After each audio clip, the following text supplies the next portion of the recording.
चलिए, तो ये बताइए क्या प्रॉब्लम हुआ है आपको, कौन कौन से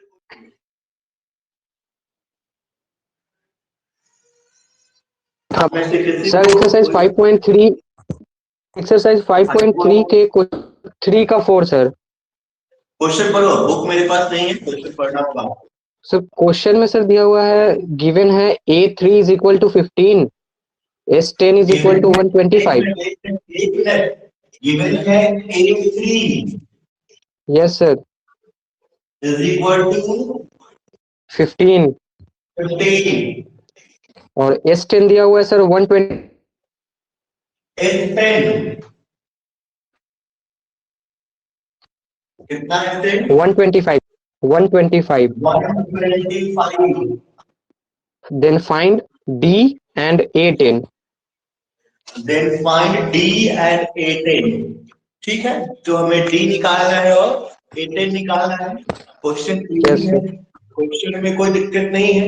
अब देखते हैं निकाल के कि D10 कैसे निकालना है। चलो,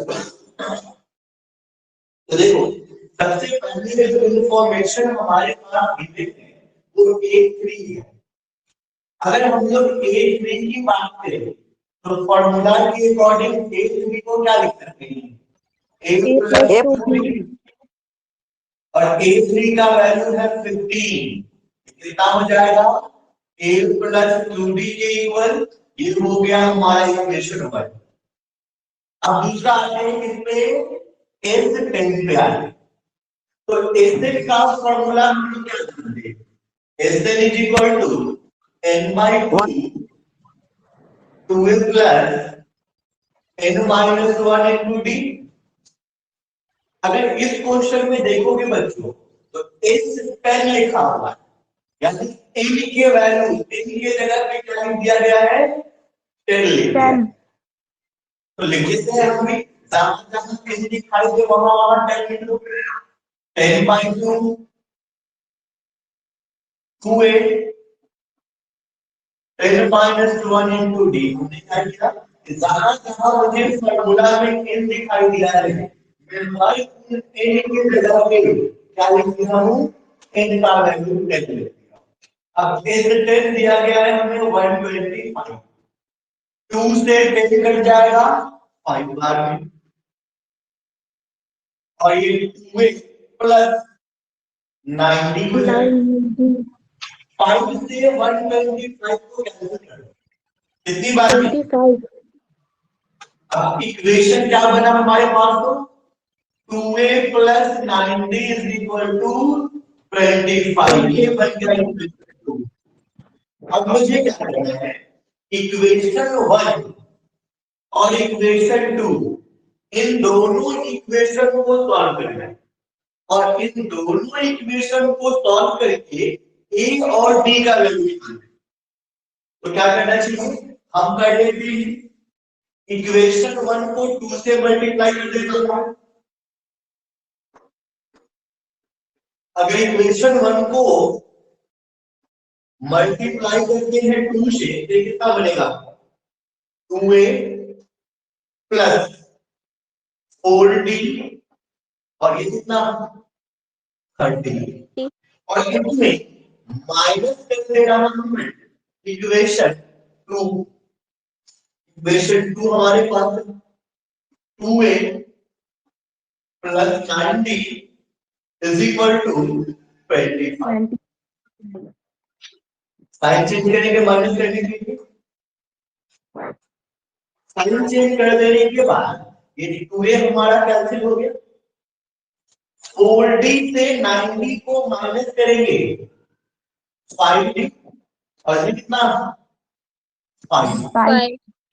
तो d का वैल्यू कितना आ गया? -1। अब इस d के वैल्यू को या तो इक्वेशन 1 या इक्वेशन 2 में पुट करेंगे। अगर d के वैल्यू को आप किसी भी इक्वेशन में पुट करोगे तो वहां से आपको क्या मिल जाएगा? a मिल जाएगा। मान लो कि मैंने d के वैल्यू को इक्वेशन 1 में पुट किया, फ्रॉम इक्वेशन 1 हमने d के वैल्यू को कहां पुट किया? इक्वेशन 1। इक्वेशन 1 हमारे पास a प्लस 2d 15, d का वैल्यू -1 है, ये कितना आ गया 70। अब मुझे क्वेश्चन में और क्या निकालना था 18 निकाल लो। 18 का फॉर्मूला क्या हो जाएगा a प्लस 90, a है 17, d -1 कितना आ गया 8। किसी को दिक्कत नो सर। सर चलिए हाँ सर बोलिए सर सर क्वेश्चन नंबर 4 भी सर बता दीजिए। एक बच्चा का क्वेश्चन है 51 स्नेहा क्वेश्चन है the P, Q and R term of an AP are ABC respectively। तो सो कर देना है, बढ़िया क्वेश्चन है, आरडी शर्मा के बुक से ये क्वेश्चन लिखा गया है। इस क्वेश्चन को हम लोग देखते हैं करके, ठीक है बच्चों, किसी को दिक्कत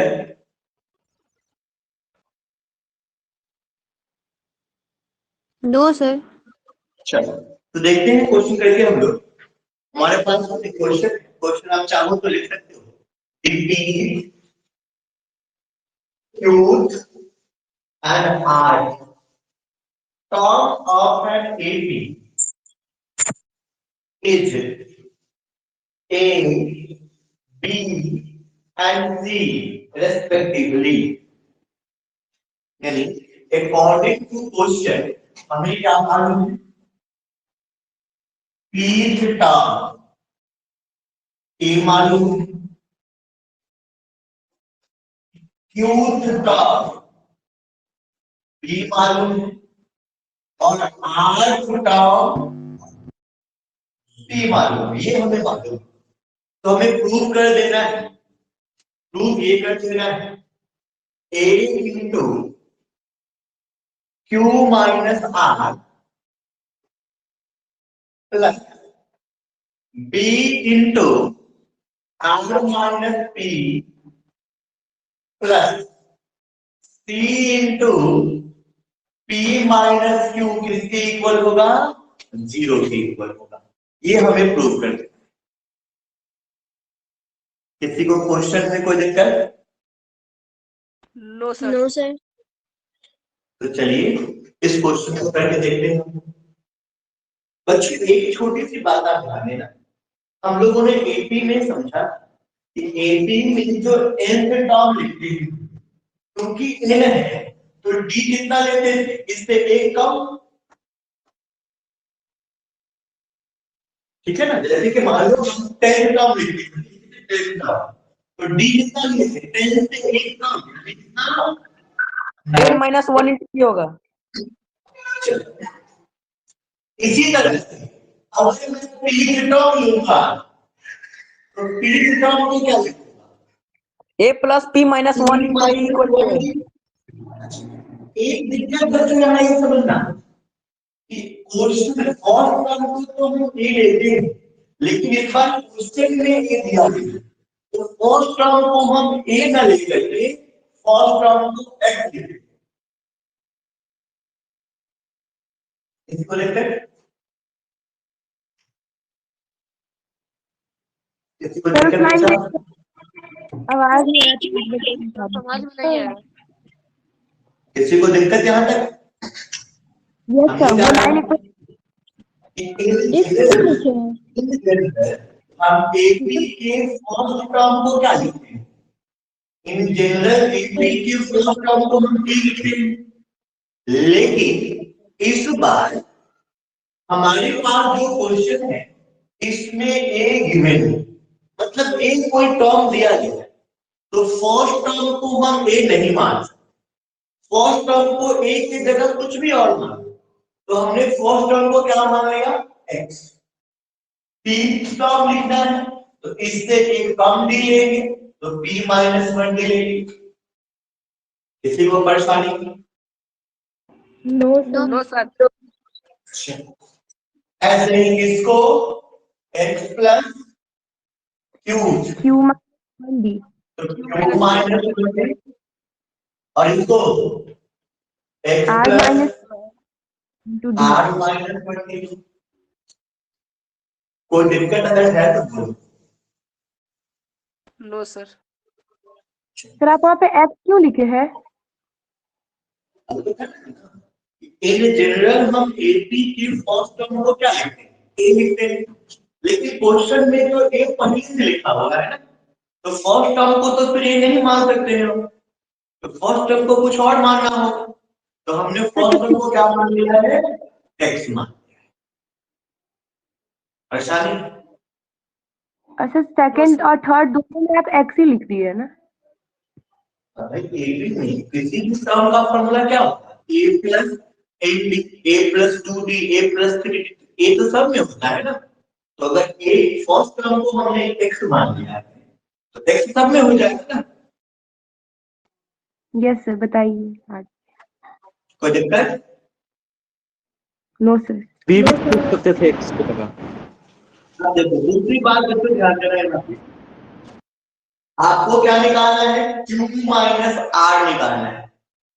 R माइनस P चाहिए और P माइनस Q चाहिए।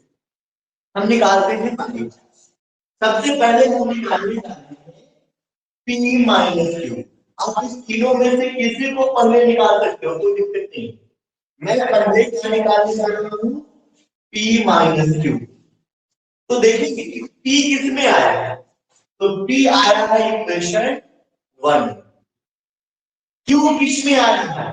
Q आया है इक्वेशन 2 में। तो हम पहले क्या कर रहे हैं? P माइनस 2 के लिए इक्वेशन 1 से इक्वेशन 2 को माइनस कर लेंगे।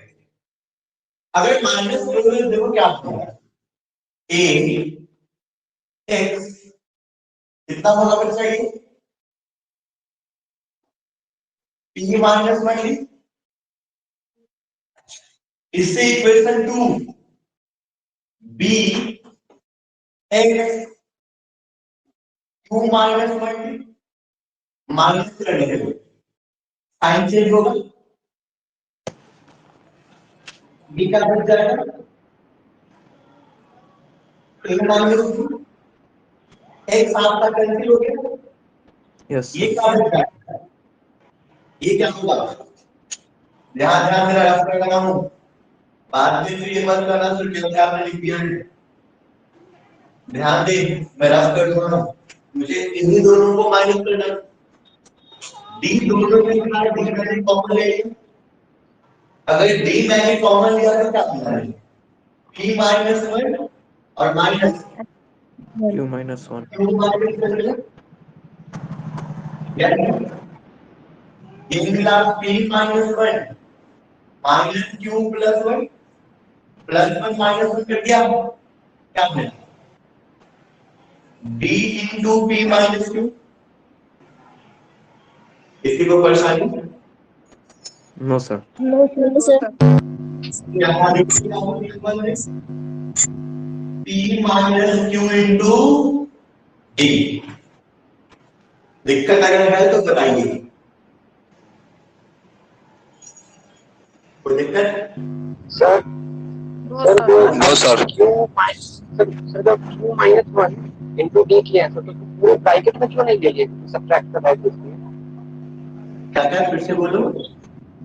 सर आप जो अभी इधर साइड में जो बनाए ना sir, p minus 1 into D minus, yes sir वही, तो सर वो माइनस में सर कर रहे थे, तो पूरे ब्रैकेट में क्यों नहीं लिया सर? माइनस कर रहे थे तो क्यों माइनस 1 ब्रैकेट में?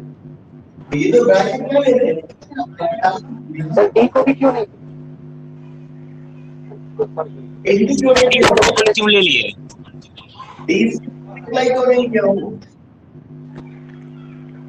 हाँ सर डी को डी का अप्लाई किया है नीचे, तुम दिक्कत नहीं है, तुम चाहो तो डी से मल्टीप्लाई, मुझे तो इसका नहीं पड़ता, अगर तुम डी से मल्टीप्लाई भी करोगे क्या दिक्कत? पीडी माइनस डी होता minus Q D plus D common लेगा तो हमारे कुछ हो जाएगा। यस आप जैसे चाहो सॉल्व करते हैं। अब बच्चों एक चीज ध्यान रखना कि अगर हमने इक्वेशन 1 से इक्वेशन 2 को माइनस किया है तो p माइनस क्यू डी मिल गया है। अगर हम क्या करते हैं इक्वेशन 2 से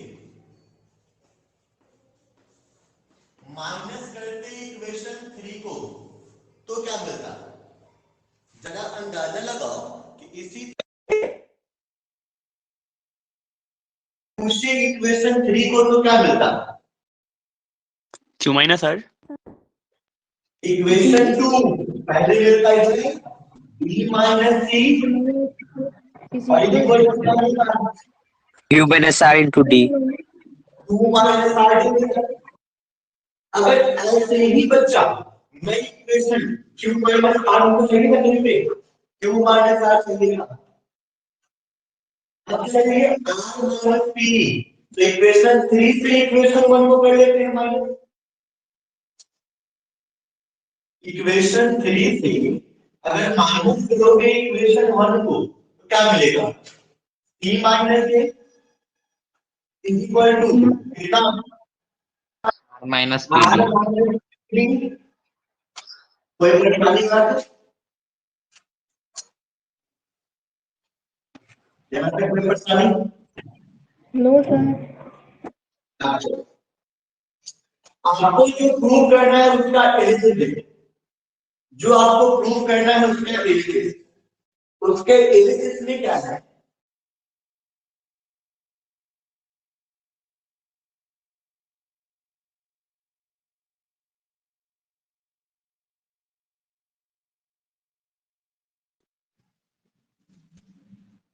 a into q minus r, a into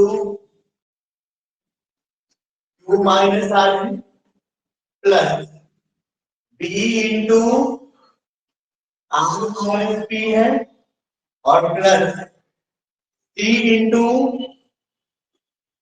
p minus q। ठीक है?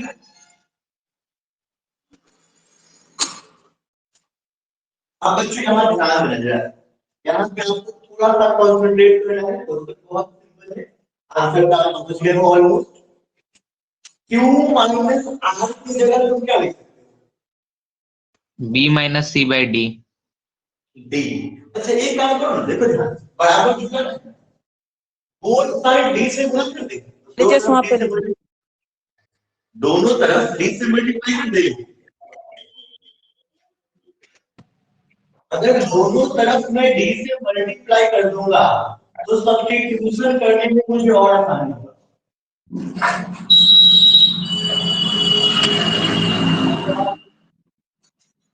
सर। हाँ सर।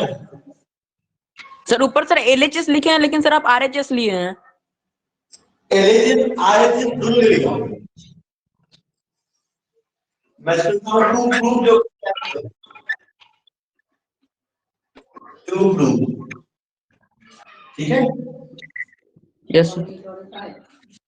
अब देखो हमने क्या किया, LHS को भी d से गुणा कर दिया और RHS को भी d से गुणा कर दिया। अब देखो q minus r into d है, इसको क्या लिख सकते हैं आप? p minus c। हाँ भी। ये हो गया a into b minus c। अब देखो r minus p into d है, C minus A। c minus a, p minus q into d है, A minus B। a minus b और इक्वल टू 0। चलो मल्टीप्लाई करते हैं a से, क्या बनेगा? ab minus ac plus bc minus ac plus ac minus किसी को दिक्कत? सब कैंसिल। किसी को दिक्कत यहाँ तक? अब नो सर। प्लस का AB माइनस का AC कैंसिल, माइनस का AC प्लस का AC कैंसिल, प्लस का BC माइनस का BC कैंसिल, सब कैंसिल हो गया। तो LHS में भी 0, RHS में भी 0, प्रूव हो गया। कोई दिक्कत? No sir. इसको नोट कर लिया आप लोग? Yes sir. मिटा दिया जाए। Yes sir. Gaurav Singh, No, sir. I will not. Gaurav Singh, sir वहां पे मैं सर अभी- डी से मल्टीप्लाई बोथ साइड किए हैं। हाँ बोथ साइड किया हूं।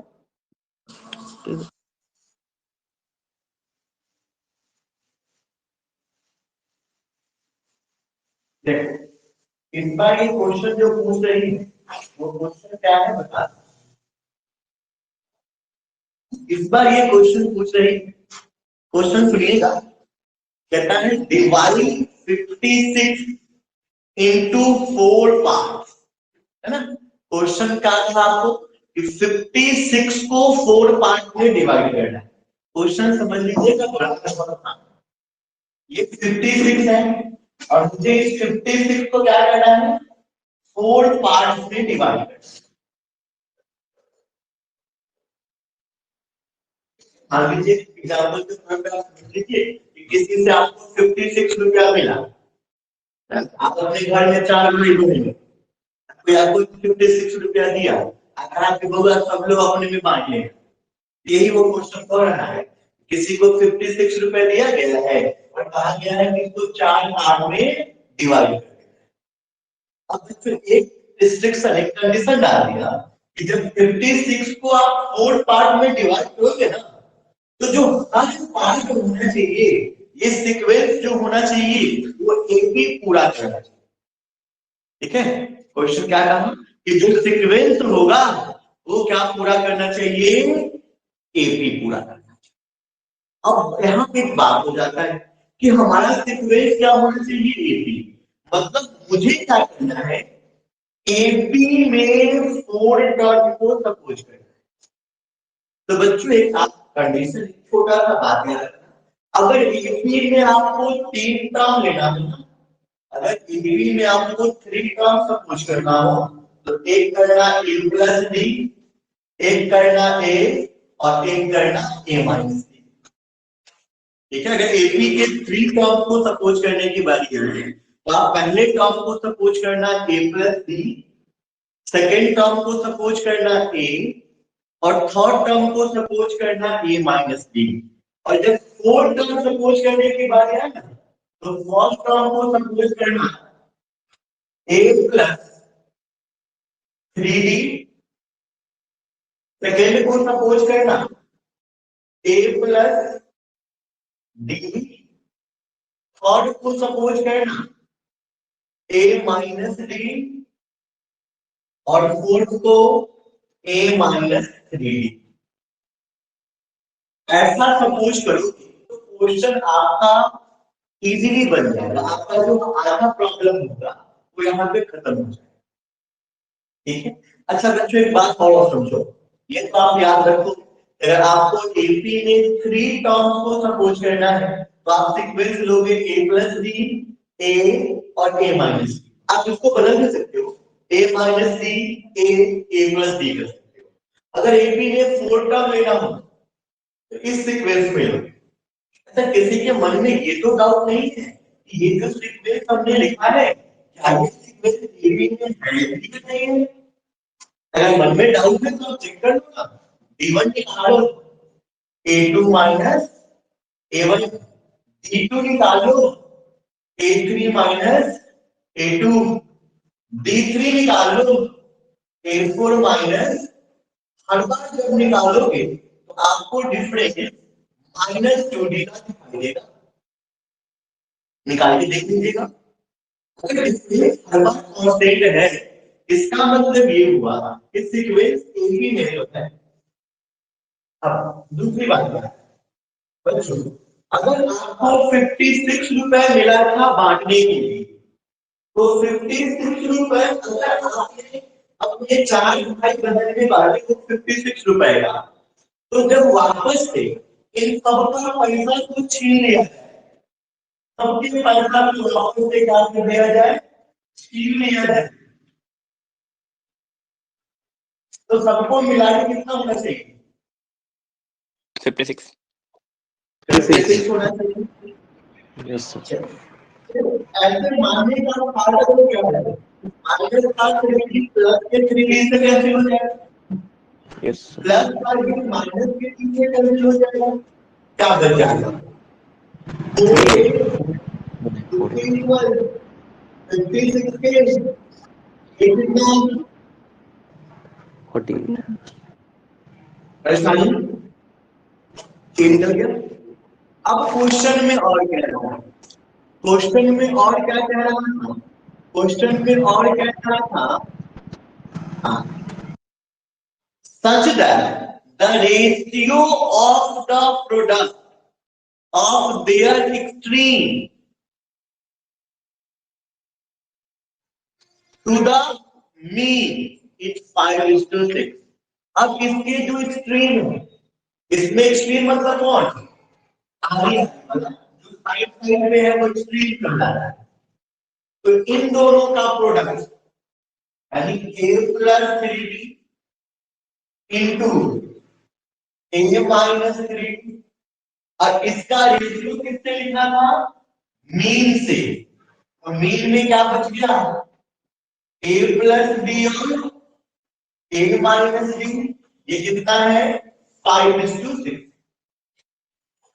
लगाते हैं formula a + b a - b, तो उस फॉर्मूला के according a -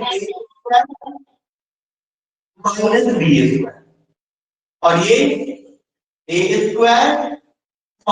b²। Cross multiply कर दे, कितना हो जाएगा? 6a² minus 54b² is equal to 5a² minus 5b²। आ जाएगा? ठीक है। अब इसके अगर आगे चलोगे तो इसके आगे क्या होगा? d वाला को रखो इस तरफ और a वाला को रखो इस तरफ। 54d² होगा ना? हाँ, d² होगा।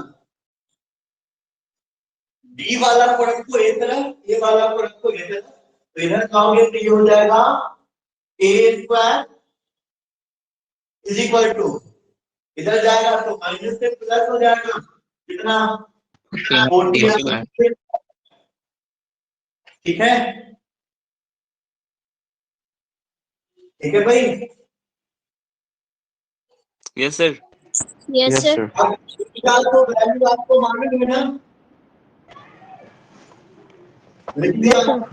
स्क्वायर है तो 2 बार बाई ये 49 जो इस तरफ है मल्टीप्लाई में, तो इधर जाएगा तो डिवाइड में b²। 7 2 जा 7 7 जा 7 2 जा d² हो गया √2 d हो गया ±2। अब a मालूम है, एक बार पहला बार आंसर ऐसे निकालो, a लो 14 और d लो +2, तो ये सारे टर्म्स निकल जाएंगे। कितना हो जाएगा जी? ये 6 14 20 कितना 16 कितना 12 और कितना 8। अब दूसरी बार निकालो, a को 14 और d को -2 लेंगे तो फिर उल्टा हो जाएगा, तब ये कितना हो जाएगा? तब ये आ जाएगा 8, ये आ जाएगा 12, ये आ जाएगा 16 और ये आ जाएगा 20। जो 4 फॉर्म बना वो क्या बना होगा? 20, 16, 12, 8 या फिर 8, 16, 12, 20। ये हमारा आंसर हो गया।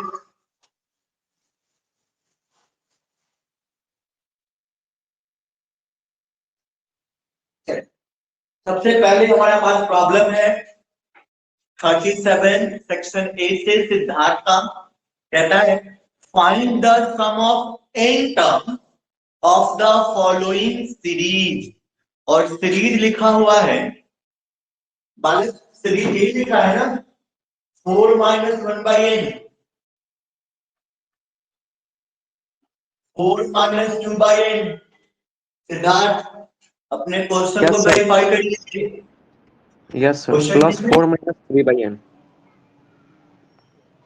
3/n. ऐसे ही सीक्वेंस कंटिन्यू कर दिया हमारा। अब बच्चों एक बात देखो जरा गौर से, हम इसको अलग अलग कर दें। अलग अलग क्यों अलग अलग कर दें? तो एक 4 और एक 1/n, फिर एक 4 एक 2/n, फिर एक 4 एक 3/n। ऐसे कहां चलना है? n टर्म से चलना है, n टर्म से चलना है। ठीक है, दिक्कत बच्चों? No sir. दिक्कत किसी को? अब अगर दिक्कत नहीं है तो इसके बाद एक बात ध्यान देना है, एक चीज ध्यान रखना है। अगर आप सिर्फ एक टर्म लोगे तो 4 एक बार होगा, अगर 2 टर्म लोगे तो ये 4 2 बार होगा, अगर 3 टर्म लोगे तो ये 4 3 बार होगा।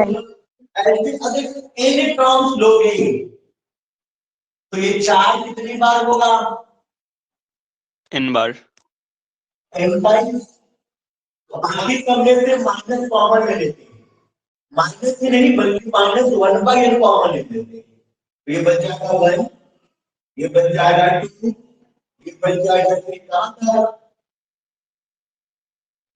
10 टर्म्स। अब देखो अगर बच्चों 4 को मल्टीप्लिकेशन का डेफिनेशन क्या होता है? What is multiplication? What is multiplication?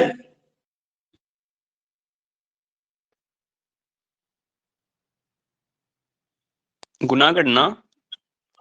Repeating by addition is called multiplication. जैसे 4 को 2 बार जोड़िए या 4 गुना 2 करिए, बात देखिए। तो 4 को n बार जोड़िए या 4 गुना n कीजिए, बात देखिए। -1/n। अब देखो ये फॉर्मूला आ गया नेचुरल नंबर के सम का, n into n plus 1/2। Answer हो गया 4n। n से काट दो, n plus 1/। अब देखो आपका आंसर यही लिखा हुआ है, मैं इसको एलसीएम लेके सॉल्व कर दिया है।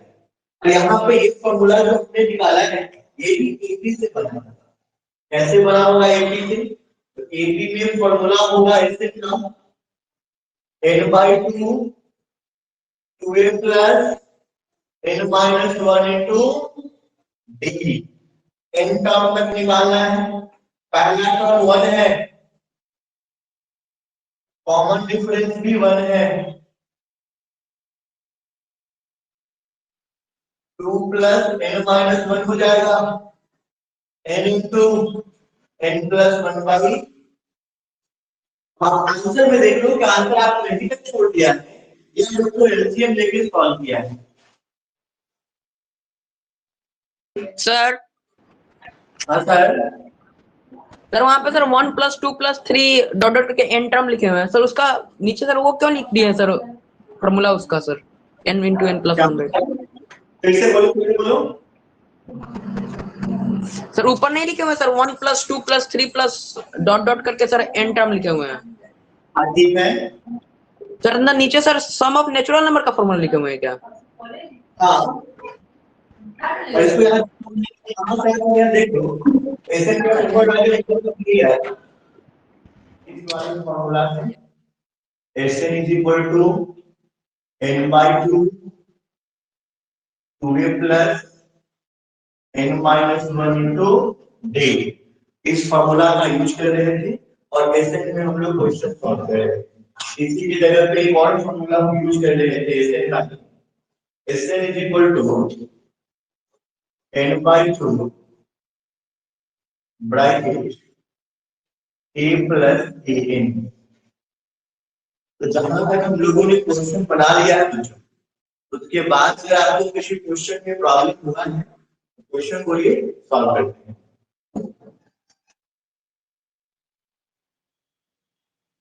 अगर आपको किसी क्वेश्चन में प्रॉब्लम हुआ है तो क्वेश्चन बोलिए, सॉल्व किया जाता है।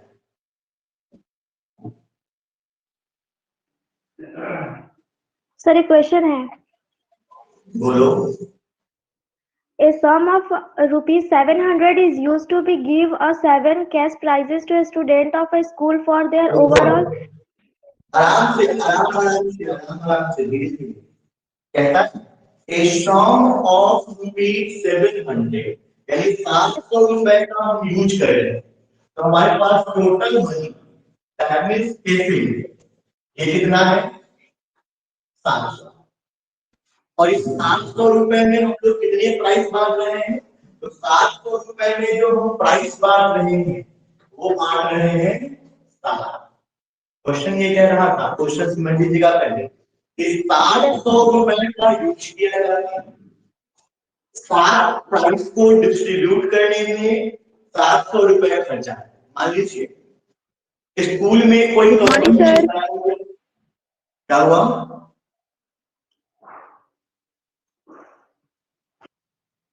क्वेश्चन समझिए। क्वेश्चन में आप मान लीजिए कि आपने स्कूल में एक कंपटीशन है, ठीक है, और उस कंपटीशन में आपने first, second, third, fourth, fifth, six और 7 जो टॉप 7 बच्चे हैं उसको प्राइज देने के लिए आपने सोचा, ठीक है, और इन सारे बच्चों को प्राइज देने के लिए हमारे पास जो फंड है वो 700 रुपए। हम क्या चाह रहे हैं कि 700 रुपए के प्राइज को और सेकेंड से लेके 7 तक के बच्चों को बांट दिया जाए, यानी ऐसे में हमें टोटल प्राइस कितना डिस्ट्रीब्यूट करना होगा 7। क्वेश्चन में ये भी कह रहा होगा कि हर प्राइस अपने प्रीसीडिंग से 20 लेस का होता है। जैसे मान लो कि जो प्राइस आपने 1 को दिया, फर्स्ट वाला को जो प्राइस देंगे इससे 20 रुपए कम का प्राइस दोगे सेकंड वाले। सपोज करो एग्जांपल के लिए फर्स्ट वाले को हमने 100 रुपए का प्राइस दिया, तो जो सेकंड किया होगा उसको 20 रुपए कम यानी 80 रुपए का प्राइस देंगे। फिर जो थर्ड किया होगा उसको सेकेंड वाले से 20 कम यानी 5 रुपए का प्राइस देंगे, और जो फोर्थ किया होगा उस फोर्थ वाले को क्या करेंगे हम इससे थर्ड वाले से 20 कम देंगे। ऐसे करके हमने खातों में प्राइस को डिस्ट्रीब्यूट कर दिया है। तो हर टर्म के बीच में गैप कितना आ रहा है 20। तो कॉमन डिफरेंस हमारा कितना हो जाएगा 20 माइनस। अब देखिए एसएन का फॉर्मूला हम क्या जानते हैं, एसएन इज इक्वल टू या तो ये वाला फॉर्मूला जानते हैं या फिर ये वाला। क्या है बच्चा? नो सर आप पूछे ना।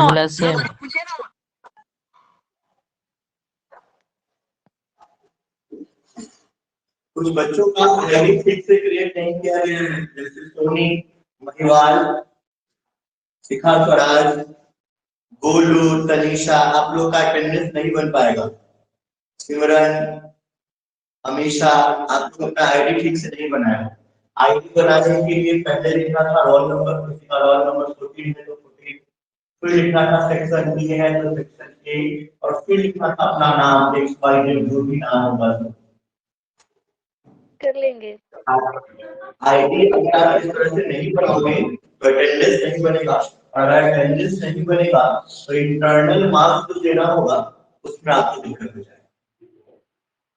सर कर लेंगे। तो यहाँ से आप किसी फॉर्मेट में अपने आईडी को बनाएंगे। चलिए, तो एसएन का फॉर्मूला क्या होगा? एसएन का दो फॉर्मूला है, एक ये और एक ये। दोनों फॉर्मूला में थोड़ा सा अंतर है। इस फॉर्मूला का यूज कब करना है? जब एन, ए और डी मालूम। इस फॉर्मूला का यूज कब करना है? जब ए और ए मालूम। तो अभी हम लोग कौन से फॉर्मूला का यूज कर रहे हैं? फर्स्ट वाला, n/2 2a plus n-1 into D. SN हमको दिया गया है 700, n दिया गया है 7, a नहीं मालूम, n 7 है और d है -7। ये 7 से काट के इसको क्रॉस कर दोगे तो 200 हो गया। इधर 2a और 6 माइनस का 120, नहीं 120 120, इधर भेज दोगे तो माइनस से प्लस हो जाएगा। तो 320 बराबर 2a और a का वैल्यू 300। यानी कि जो बच्चा फर्स्ट आया होगा उसको हमने प्राइस कितने का दिया? 160 रुपए। तो जो बच्चा सेकंड किया होगा उसको price question 70 number question sir. Question पढ़ना होगा क्योंकि अभी मेरे पास बुक तो नहीं है। Hello question. In a potato race, a bucket is placed at the starting point, which is 5 meters from the first potato. रुक जाओ देखो, एक पोटैटो रेस हो रहा है। अच्छा क्वेश्चन देखिए ध्यान से देखिएगा। एक पोटैटो रेस हो रहा है। ये पोटैटो रेस में क्या हो रहा है? यहाँ पे बाल्टी, यहाँ पे बकेट रखा हुआ है, ठीक है, ये बकेट रखा हुआ है और यहाँ से ऐसे रास्ते से पोटैटो बिछाया गया है। यहाँ पे पहला पोटैटो, यहाँ पे दूसरा पोटैटो, यहाँ पे तीसरा पोटैटो, ऐसे करके पूरे रास्ते में क्या बिछा दिया गया है? पोटैटो बिछा दिया। एक बच्चों यहाँ तक को देखकर, यहाँ तक को देखकर No, sir. अब देखो कंटेस्टेंट को स्टार्ट कहां से करना है? 5 meter. पहला वाला 5 मीटर पे है और दूसरा वाला 3 मीटर। 3 मीटर। यानी अब सब 3 मीटर के डिस्टेंस पे रखा हुआ है। Total 10 potato. पहला पोटैटो, फर्स्ट पोटैटो, ये बकेट से 5 मीटर के डिस्टेंस पे, पहला वाला पोटैटो बकेट से 5 मीटर के डिस्टेंस पे, जबकि दूसरा वाला पोटैटो जो है वो पहले वाले पोटैटो से 3 मीटर आगे है। तो जो तीसरा वाला पोटैटो होगा ना, सेकेंड वाला से 3 मीटर आगे होगा। इस तरह से सीक्वेंस चलेगा। अब कोई पार्टिसिपेंट, कोई कंटेस्टेंट होगा जो इस पोटैटो रेस में पार्टिसिपेट करेगा और उसमें स्टार्ट कहां से करना है?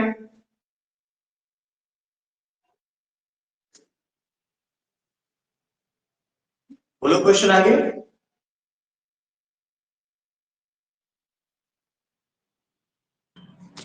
There are 10 potatoes in the line. A competitor start from the bucket. बोले सर? रुक जा। देखो ऐसे करके first potato, second potato, third potato, fourth potato, ऐसे इस लाइन में टोटल कितना पोटैटो रखा गया है? 10 पोटैटो। तो हमारे पास क्वेश्चन में n नंबर ऑफ टर्म कितना हो गया? परेशानी? अब करना, अच्छा आइए बोलो जी।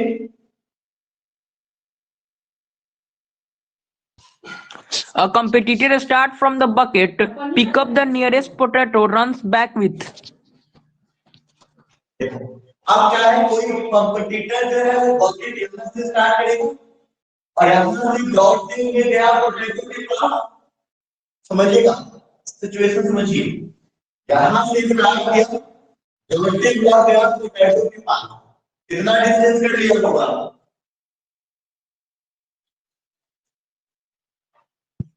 5 मीटर। 5 मीटर।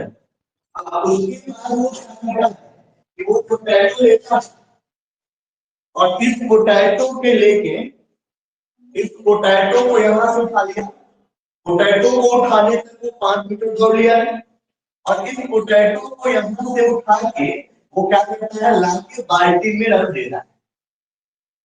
तो समझिएगा, गया था 5 मीटर उठाने के लिए, वापस भी कितना आया होगा?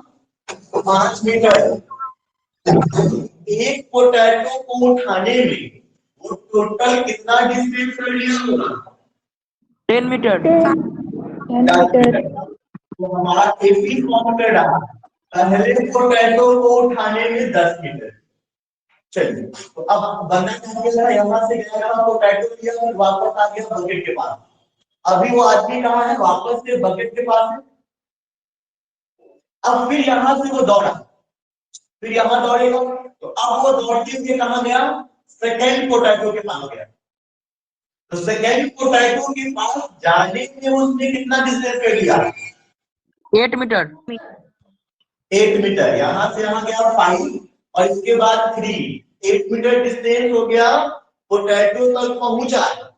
अब वो पोटैटो उठा लिया होगा, अब फिर से पोटैटो को लेके कहाँ आ गया? दौड़ते दौड़ते बकेट में। यानी दूसरा पोटैटो को बकेट में डालने के लिए उस कंटेस्टेंट को कितना डिस्टेंस करना पड़ा होगा? 60 मीटर। 16 मीटर। इसमें किसी को दिक्कत? No sir. चलिए, अब फिर क्या होता है? अब फिर वो वापस से कंटेस्टेंट कहाँ आ गया होगा? बकेट के पास।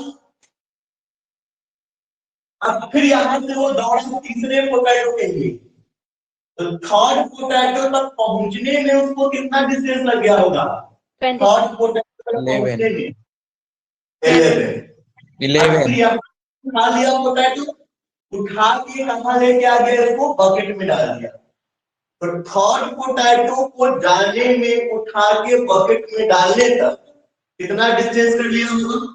22 मीटर। इसी तरह से सिचुएशन हमारा आगे भी बढ़ता है। अब इस हील का शुरुआत कहां से हो रहा है? 10। तो ये हमारा ए हो गया। इन दोनों टर्म के बीच का डिफरेंस कितना है? डिफरेंस कितना है? 6। ए हो गया 10, डी हो गया 6, और 10 तो हमें पहले से मालूम है कितना? 10। 10 तो हमें पहले से मालूम है 10। अब हम लोग क्या करेंगे? ऐसे निकालेंगे उस कंटेस्टेंट को टोटल 10 आलू को उठा के और बकेट में डालने तक कितना डिस्टेंस करना पड़ा होगा? तो हमें क्या निकालना होगा? सब निकालना होगा, उसको टोटल कितना डिस्टेंस करना होगा। तो अब देखिए ना, तो ए मालूम है, डी मालूम है, एन मालूम है, ऐसे का इन दोनों में से कौन सा फॉर्मूला यूज करोगे? सर ऊपर वाला। फर्स्ट वाला सर कर लिया जाए तो Sn is equal to n by 2 2n plus n minus 1 into d। अब से यहाँ पे Sn आपको निकालना है, आपके पास नंबर ऑफ टर्म कितना हो गया? 10, यानी 10 by 2 2a फर्स्ट टर्म 10 है, नंबर ऑफ टर्म भी 10 है, कॉमन डिफरेंस 6 है, 2 से काट दोगे 5 टाइम्स, और ये हो गया 20 प्लस 9 6 54। 54।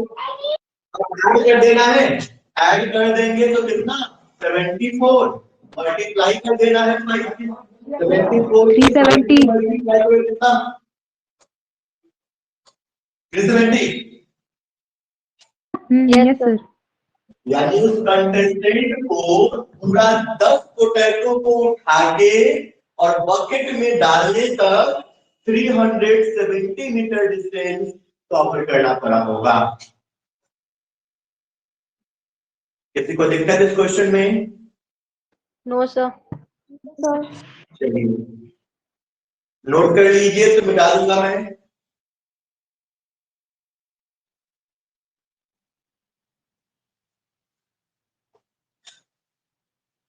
नोट कर लिए बोलिएगा तो बोलिएगा, मिटा दूंगा मैं।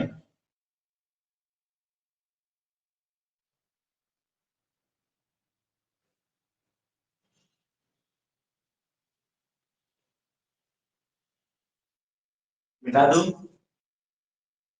No sir. सर नोट कर रहे हैं, नोट। किया जाए।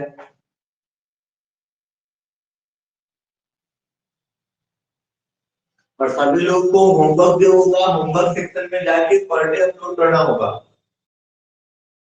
क्या बोले सर? होमवर्क सेक्शन में जाके पर डे अपलोड करना होगा। ठीक है। Okay sir.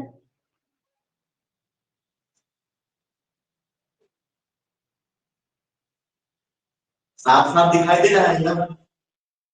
Yes sir. Yes sir. Yes sir, full HD quality.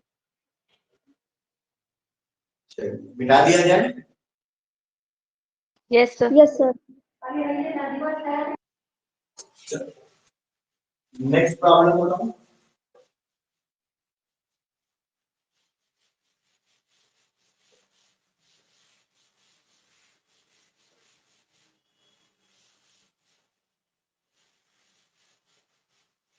Next problem बताइए। Sir 18 number.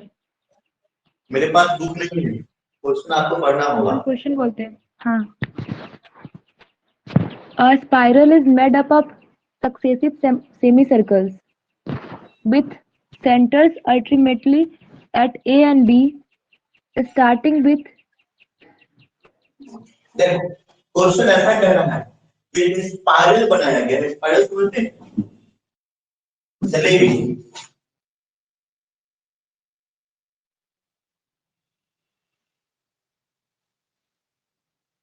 इस तरह का कोई स्पाइरल बना दिया गया है, जलेबी वाला शेप है। और इसमें जो अगर स्पाइरल बनाया जाएगा तो यहाँ से लाइन,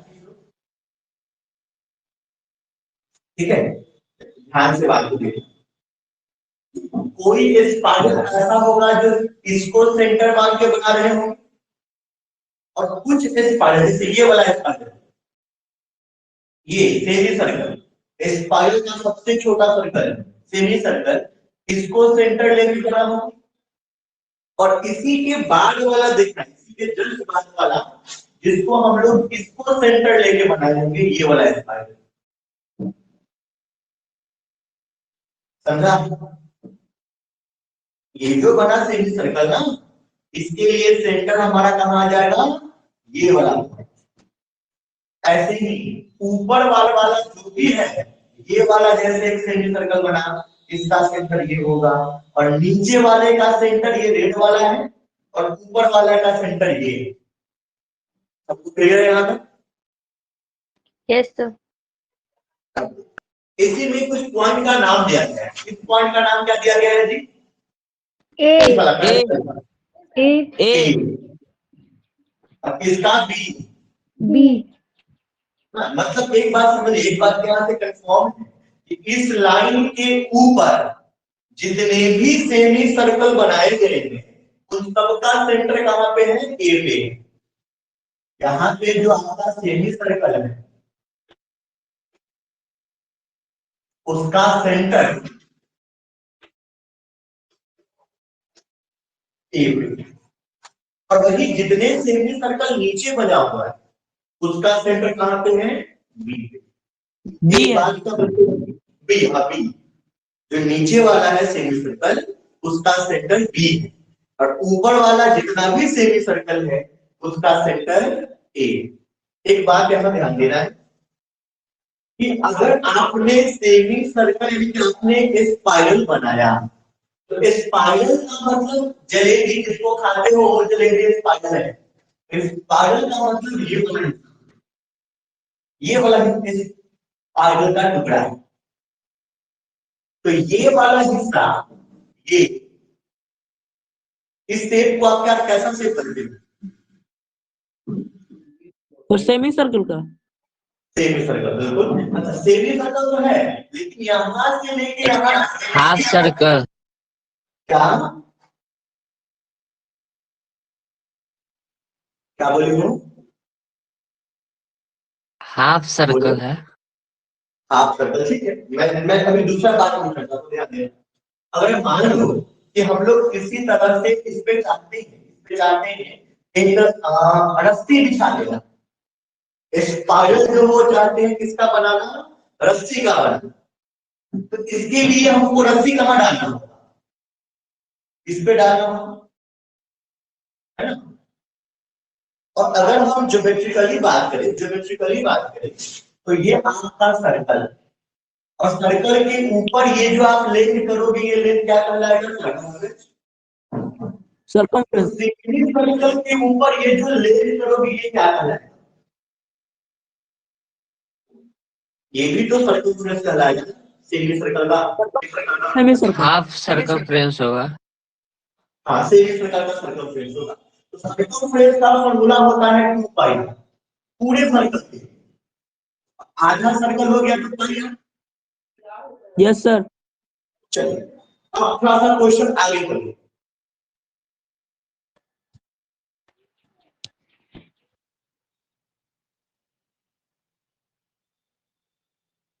पढ़ो क्वेश्चन आगे। Sir, successive with center alternately at AB, starting with center at A of radii 0.5 cm. जब सबसे पहले शुरू करते हैं तो स्टार्टिंग में रेडियस R1 है 0.5 सेंटीमीटर।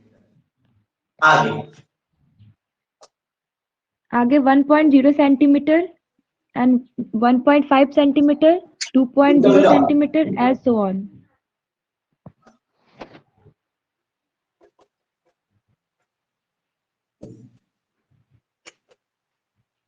ऐसे ही चल रहा है।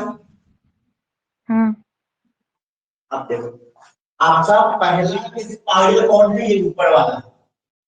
तो फर्स्ट स्पाइरल का लेंथ, फर्स्ट स्पाइरल जो है वो सर्कमफ्रेंस के शेप में होगा, लेकिन वो भी आधा। तो आधा होगा तो ये 2 गायब हो जाएगा। तो फर्स्ट स्पाइरल का लेंथ क्या होगा? पाई R1। Yes sir. ठीक है। सेकेंड स्पाइरल का लेंथ क्या होगा? पाई R2। थर्ड स्पाइरल का लेंथ क्या होगा? पाई R3। ऐसे ही आगे बढ़ता जाएगा। और ये बच्चों जो है ना, एक एपी बना देगा। क्या बना देगा? ये एपी बना देगा। कैसे एपी बना देगा? पाई तो सब में है, पाई सब में, तो पाई सब में से कॉमन ले लीजिएगा। ये क्या बन जाएगा? R1 plus R2 R, अच्छा, R3 एंड सो ऑन। 0.5 और 1, 0.5 बढ़ गया हो, फिर 1 से 1.5 ये भी 0.5 बढ़ गया होगा, फिर 1.5 से 2 ये भी 0.5 बढ़ गया होगा। तो ये सीक्वेंस एपी फॉर्म कर रहा है ना? Yes sir. इसीलिए ये जो हमको सर्कमफ्रेंस मिलेगा, ये भी क्या फॉर्म करता हुआ मिलेगा? एपी फॉर्म करता हुआ। और इस क्वेश्चन में ऐसे कितने स्पाइरल हैं? 13। 13 Yes sir. yes sir, number of spiral 13 यानी कि n हो गया 13। हम स्टार्ट कहां से कर रहे हैं? यही वाला पहला स्पाइरल। तो ये हमारा हो गया a पाई। अब डी निकाल सकते हैं, डी। Sir, pi common लेके 0.5. बिल्कुल, पाई R2 माइनस R1 यानी डी जो होगा वो 0.5 पाई होगा। अब हमको निकालना था total length of spiral. Yes sir. तब total length of spiral, total के लिए क्या निकालना पड़ेगा इसके? SN SN is equal to N/2 2a plus N-1 into D। अब देखो तो आपको क्या क्या पता है, सब कुछ तो पता है आपके पास ना। A पता हो गया 30, A पता हो गया 0.55, N पता हो गया 30 और D भी पता हो गया 0.55। सॉल्व कर दीजिए, आंसर आ जाएगा और लास्ट में पाई का वैल्यू रख दीजिएगा। सर पाई को छोड़ ही देना है क्या? अभी हम पाई को फॉर्म नहीं कर रहे हैं, लास्ट में एक ही बार पाई का डाल के वैल्यू बस एक ही बार सॉल्व करेंगे। Yes sir, yes. वैसे आप पाई का वैल्यू हर जगह डाल सकते हो, लेकिन कैलकुलेशन फिर बढ़ जाएगा। यहाँ भी ऑपरेट करोगे, यहाँ भी ऑपरेट करना पड़ेगा, हर जगह ऑपरेट करना पड़ेगा। इससे अच्छा है कि बस एक ही बार पाई का डाला जाए वैल्यू आंसर के साथ। ठीक है, यस सर। इसको आगे बढ़ाओ, आंसर निकालो। सर अब ए का वैल्यू क्या डाले वहां पे? 0.5। ए का वैल्यू 0.55 क्योंकि पहला रेट के साथ पहले है 0.5 और यहाँ पे है पाई आ रहा है। अच्छा हाँ,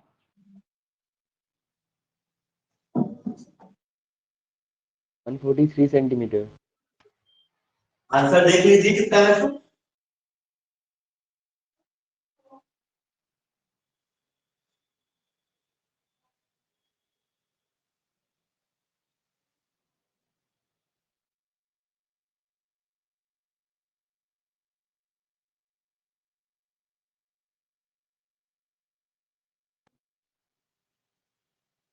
किसी को दिक्कत?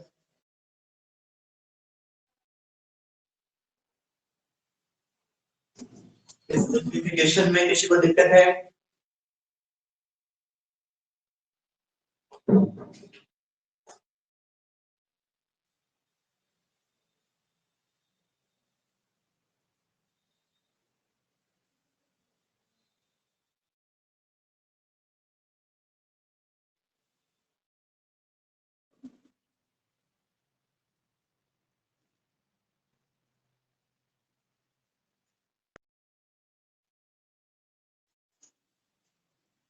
बच्चों मिटा दें इसको।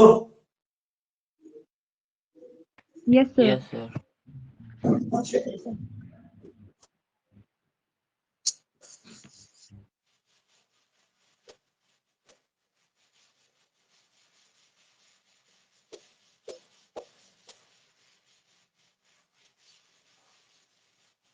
नेक्स्ट क्वेश्चन बताइएगा। सर इसी एक्सरसाइज का 90 नंबर। क्वेश्चन पढ़ना पड़ेगा।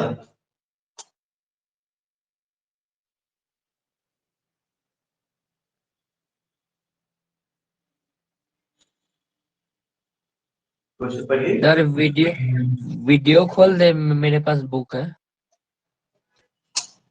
पढ़ दोगे तो क्या दिक्कत है? पढ़ते हैं। 200 logs are stacked in the following manner: 20 logs in the bottom row, 19 in the next row. देखो समझो, हमारे पास में कभी आप लोग ये देखा है गाँव में जब खेती होता है तो हम लोग क्या करते थे ना कि धान का गेहूं का बोरा का लगाते हैं, टाली छली लगाते हैं, देखे हो? यस सर, देखे हैं। अच्छा, तो आप लोग फिर कभी कभी गांव में ये भी देखते होंगे कि अगर मान लीजिए हम लकड़ी कटवाते हैं, बहुत सारा लकड़ी कटवाते हैं तो लकड़ी का भी लगाते हैं छली, वो देखे हो? यस सर, वो भी देखे हैं। ध्यान दो, ये भी क्वेश्चन वैसा ही कर रहा है कि लकड़ी का लॉक्स का एक छल्ली लगाया गया है। तो पहले सबसे नीचे ऐसे लॉक रखे होंगे 3 4 5 6 7 8 9 10 11 12 13 14। सबसे पहले बॉटम में कितना डाल दिया गया? 20 लॉक को डाल दिया। अब इसके ऊपर ध्यान देना, जब इसके ऊपर लकड़ी रखते हैं ना, इन दोनों लॉग के बीच का जो ये जगह इसमें रख दें ताकि वो बढ़िया से फिक्स हो जाए। समझ रहे हो? मैं तुमको दिखाता हूँ 4-5 लॉग में। देखो, एक लॉग यहाँ डालेंगे, एक यहाँ, 4 लॉग डाल दिए। तो इसके ठीक ऊपर क्या डालेंगे? एक यहाँ इस दोनों के बीच में डालेंगे, फिर इस दोनों के बीच में डालेंगे। मतलब पहला वाला में तो 4 लॉग गया, इसके ठीक ऊपर वाला में कितना लॉग गया? 3 लॉग गया। और ठीक इसके ऊपर वाला में देखा जाएगा तो उसमें कितना लॉग जाएगा? 2 लॉग जाएगा। ठीक इसके ऊपर वाला में देखोगे तो उसमें कितना लॉग गया होगा? ये समझ में आया? तो ऐसा देखो लकड़ी का रखा हुआ छल्ली। Yes sir. Yes, sir. तो इस क्वेश्चन में भी लकड़ियों को ऐसे ही सजाया गया है, जिसमें सबसे नीचे रखा गया है 20 लॉग, यानी शुरुआत हो रहा है 20 से। इसके ठीक ऊपर वाला में कितना रखा गया होगा? 19। इसके ठीक ऊपर वाला में 18 इसके ठीक ऊपर 17 17 है सर। और इसी तरह से सिक्वेंस हमारा चला होगा। यस परेशानी? सर। परेशानी? No sir. आप देखो, और ऐसे देखो इवन है, इस वाला फिगर को देखो, इस वाला फिगर में हमने टोटल कितना लकड़ी यूज किया है? तो कितना लॉग यूज किया है? 200। कितना? 200। इस वाले में 200 की है टोटल। तो हमारा एक्सटेंड कितना हो गया? 200 शुरुआत कहां से हो रहा है? 20 से। ए हो गया 20, D -1, D-1 हमें पहले क्या फाइंड करना है? एन। क्या हम लोग एन फाइंड कर सकते हैं? Yes Yes, sir. sir. क्या हो जाएगा फॉर्मूला एन का? N is equal to n/2 into t। 12 plus n-1 into d। कितना आ जाएगा? एन है 200, n/2 ये 40, ए 20 है और 12 लिखना है तो 40, n-1 into -1। ठीक है? कोई दिक्कत? No, sir. No sir. Cross multiply करेंगे तो 400, 400। कितना हो जाएगा इधर? 40 plus minus 1 plus 1। Yes sir.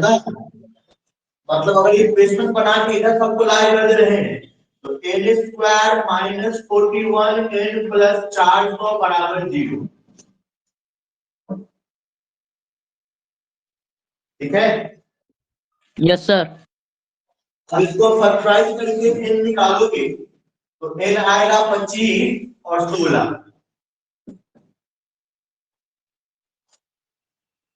ठीक है? Yes sir.